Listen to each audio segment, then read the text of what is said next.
Hello, ladies and gentlemen. Welcome to the Entrepreneurship here on iRadio. My name is Yar Ajak Deng, and this program we bring to you all matters about entrepreneurs. We interview entrepreneurs, young female and young men that are doing great things in South Sudan when they come up with creative ideas and innovative ideas to actually try and create jobs, change the game of the high rates of unemployment among South Sudanese.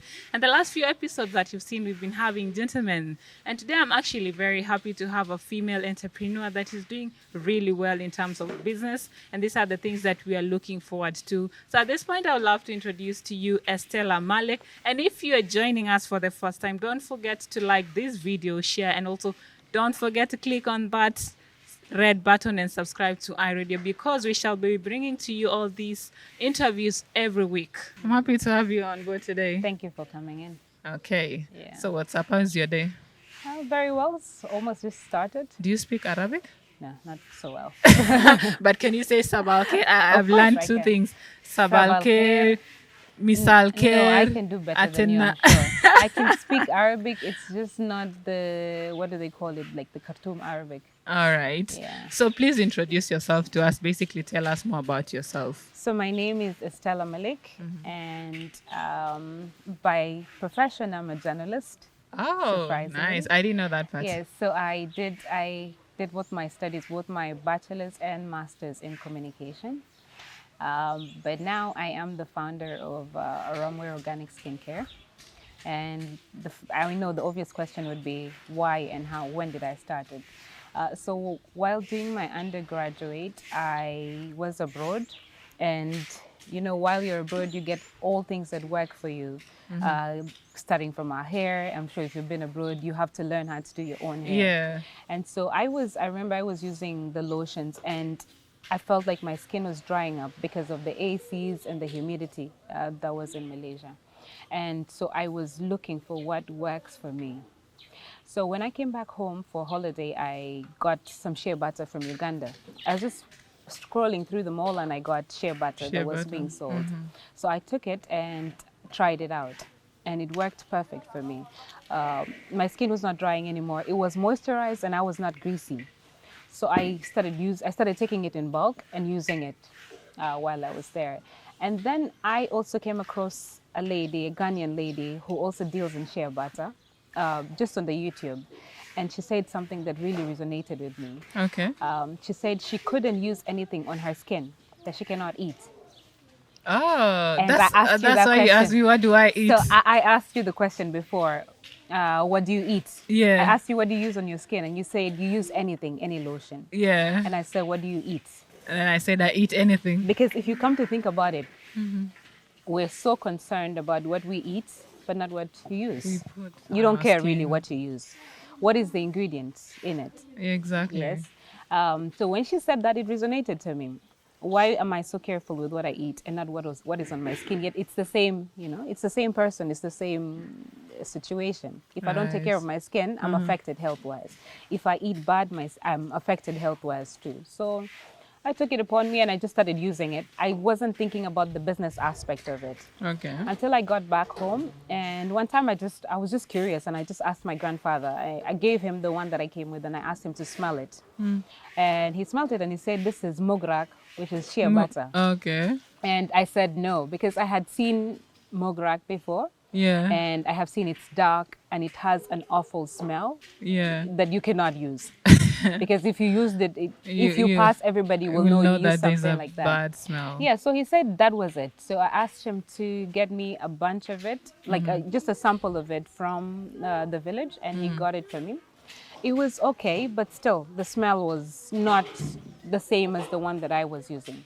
So I asked them to bring me a sample of the nuts, and I remember at that time they brought me a kg of nuts. And I just, you know, I had a lady do it for me. She roasted and pounded the nuts, and it was pure oil. Like, it was clean, it didn't have a smell. You know, we timed the preparation. The preparation. And it turned out great. So I did it. That's how I started. And then, so I would do for myself, do for a friend, gift it to a friend, you know. And then I got good feedback. People liked it, and then so I looked at the now it turned into the business venture. To the As business. I thought, if my friends like it, of course other people will Will like like it it. too. Uh-huh. Yeah. So I remember we started acquiring the nuts. We started sourcing the nuts from the Lakes region, and then that's how we started the company. So that's 2 years down the line. Yes, it's 2 years down the line. We just turned 2 last year. All right, Estelle. I mean, you've already told us basically how you started. And somebody is asking, maybe they're not familiar with this name. What does Aramware? So a ramware is basically, in literal translation, it's lake states. A Okay. ram means a meeting point. Okay, meeting point. And then Ram. where means lakes. Lakes. The reason for this is that I do most of my collection from lake states. And I wanted, when you hear a ramware, I wanted you to be curious. Yeah, what does it I mean, mean? if somebody hears it in the US, I want them to be curious. Because before I had the thought of making it goddess. I wanted it to be Goddess. sheer goddess. But then I thought to myself, how many goddesses are there, you know?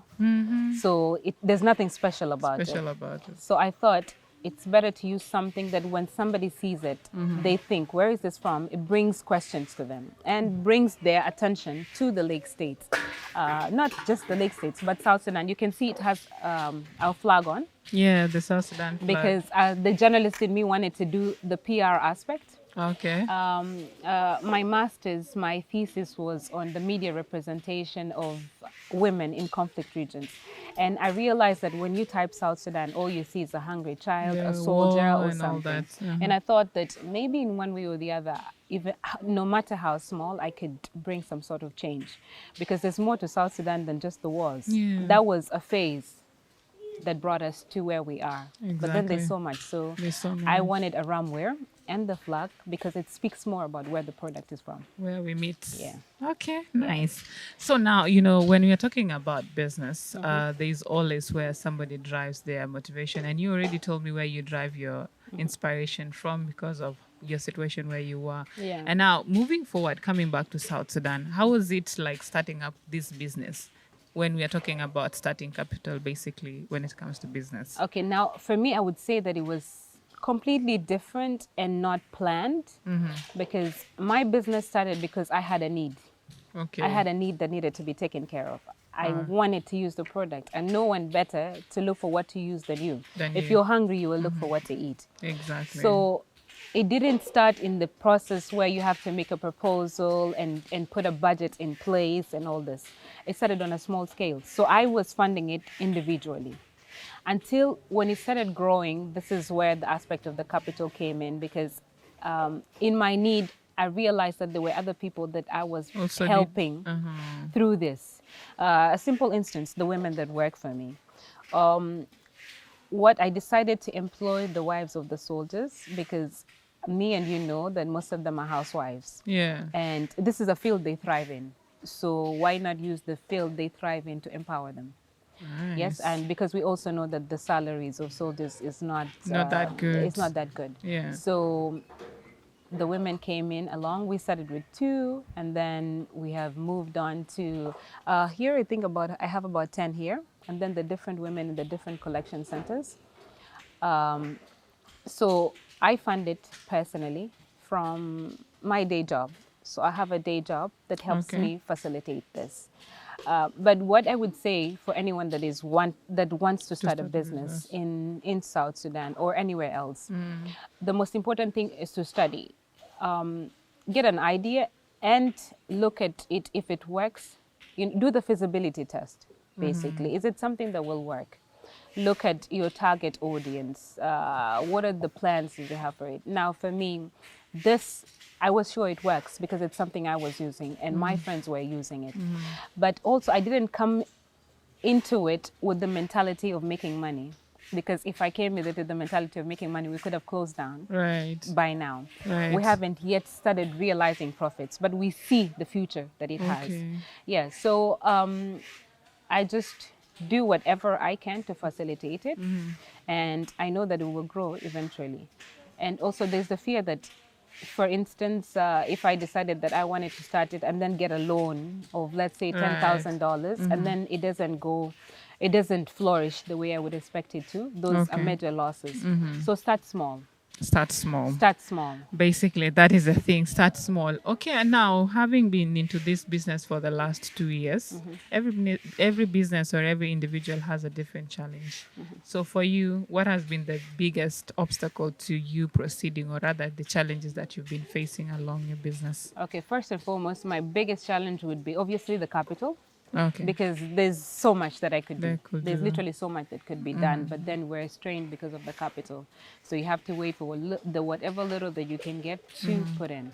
The other would be in terms of the logistics aspect, because I mean I bring my nuts from the lake states, and it's taxing to actually bring them from there. It's expensive to transport them. And then there's times that the transportation is cut when there's floods because we cannot move from place to place. So we have to wait for that phase to pass before we can move Bring into them to production. Juba. The other is the lack of a physical location because it's an online based.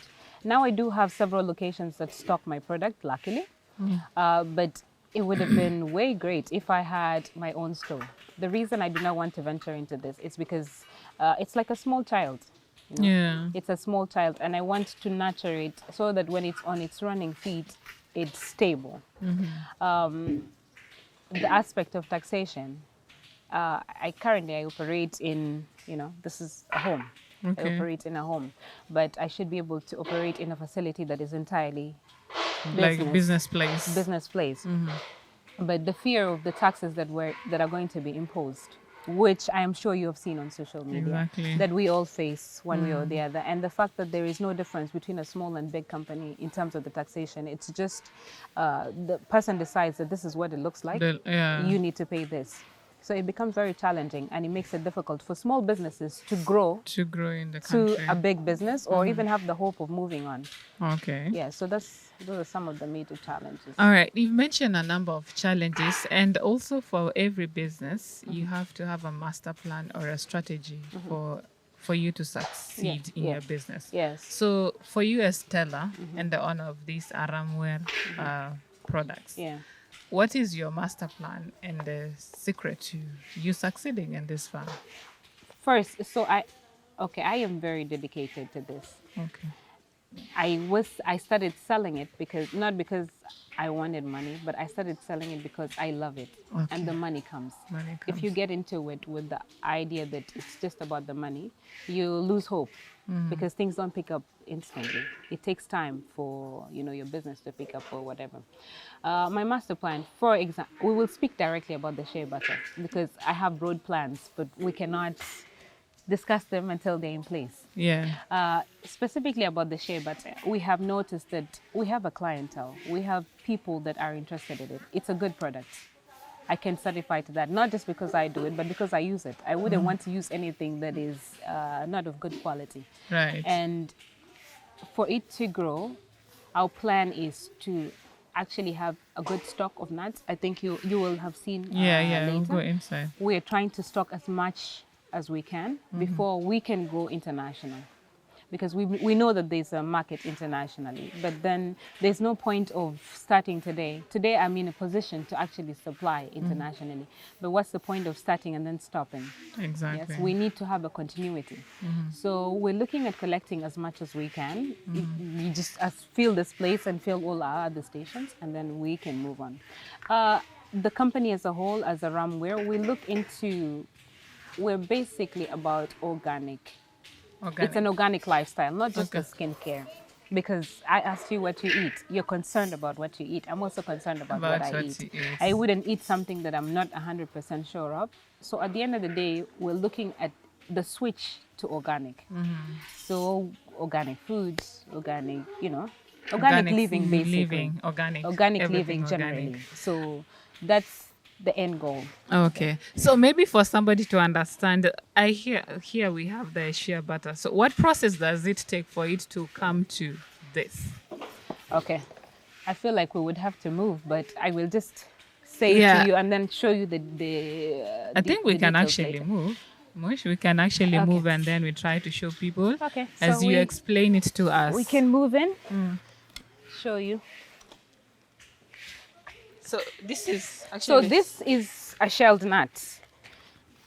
I mean, Shelled nuts. shelled nut, and they're out for drying. Okay. But there's two phases before this. Before this, okay, let's Yeah, start with the first phase. The first phase you cannot find because it's the tart fruit. It's green in color. Green in color. And yes, it has a season and doesn't have a long shelf life. Okay. So it's basically like a mango. When a mango falls and it's ripe, Yeah. you have to eat it almost instantly. Yeah. So this is the second seed inside of the fruit. The fruit is a green pulp.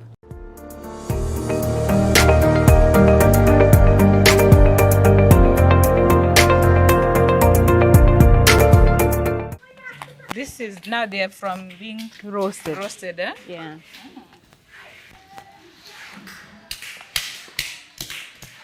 Nice. That's quite interesting. Okay, so this is basically the unshelled nut. Okay. And This you is can, now when they're from the farm? yeah, no, this is after the fruit. Oh, after The the fruit green is fruit. green in color. Okay. Once you eat the fruit, this is supposed to be the seed. Okay. And then once it's shelled, you can see that's what they're doing. Eh? That's a shelled nut, which is what we have drying outside. Yeah. Okay. And then from this phase is after the drying, we now take them for roasting and then the grinding until it's complete. So So from that, they're dried up and then we have them the roasted. roasted, eh? Yeah, once they're roasted, you can, because this is hot, they pour it out and then clean them up. After which we go for the grinding. So initially they used to pound, physically pound with The sticks? yeah, with the sticks. Uh-huh. But then that is taxing and they also do not produce a big amount because they're not efficient. You get tired. Okay. So now we have a machine that helps them with the grinding aspect Where is the machine? all the way that side. The other side? Yeah, you Okay, can follow. let's see the machine.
Okay. With the heat, Uh-huh. it melts.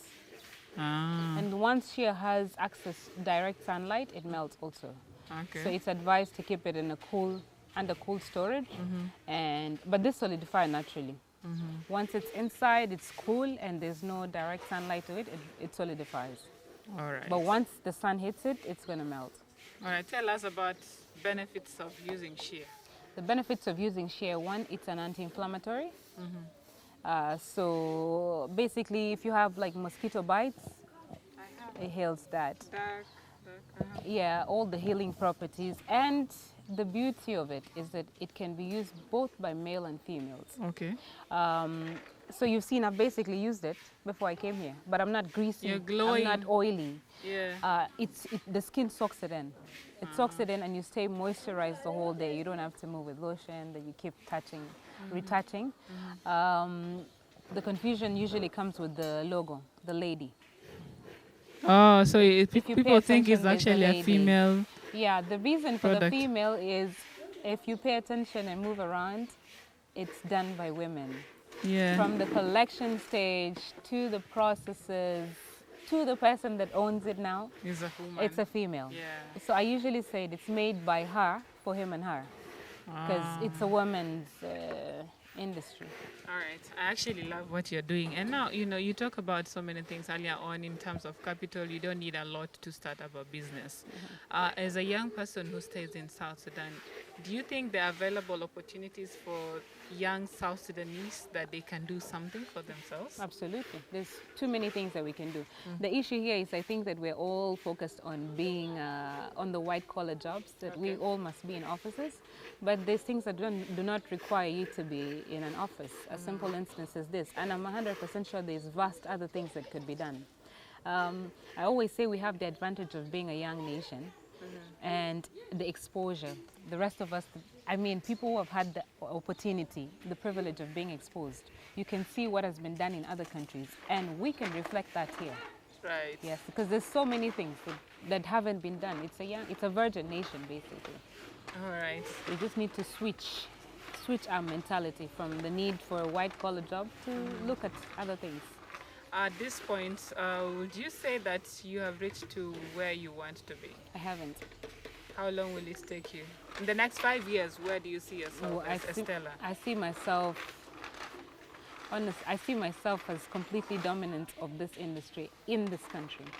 Because, I mean, I've said this before and I'll always say it, we don't rush things. You cannot tell a child to run when you just produced a child. You have to be patient and nurture it slowly. Okay. That is what we're trying to do with it. A lot of people ask, what are the other products that you want? And I fear that the youth, we have this mentality where it's about the privilege of owning a company. Just the thought that they're going to say, Estella's the owner of a rumware. But that's not what it is. For me, it is the privilege of having a company that is slowly flourishing and not dying out at once. Okay. So for that to happen, I have to be patient. I have to be patient with it, and I also have to exert so much time and effort in it. You have to be there. I mean, it did not just start with me having people that work for me. It started with me constantly being there day and night to make sure that this actually came to what it is today. So you have to be willing to work hard and sacrifice. By sacrifices, I mean, for instance, the capital. I haven't started realizing profits, but I see where it's going.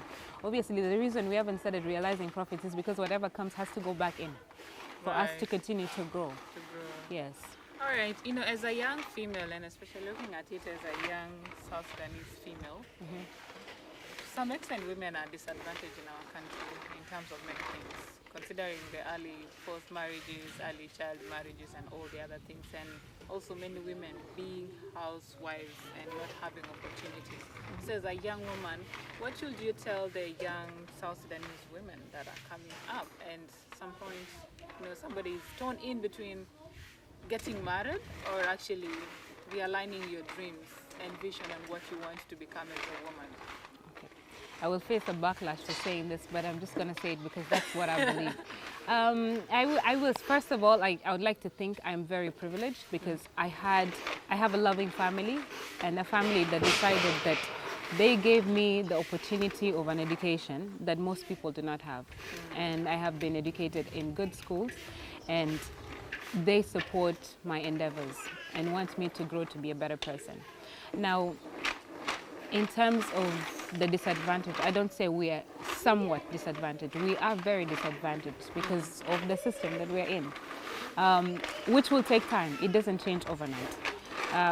We're in a system that is used to, everything was done by a man before.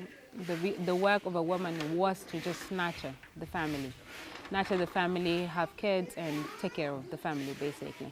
I'm not against that because I love the concept of family, the idea of family, and which I will have someday. But I feel like there's no need to rush to do it, and times have changed. The times of our fathers are not the times that we have now. Yeah. Our fathers had vast acres of land. They were planting, they could grow their own food, but now we're at a time where everything costs money. If you want a place, a comfortable place to stay, you have to pay for it.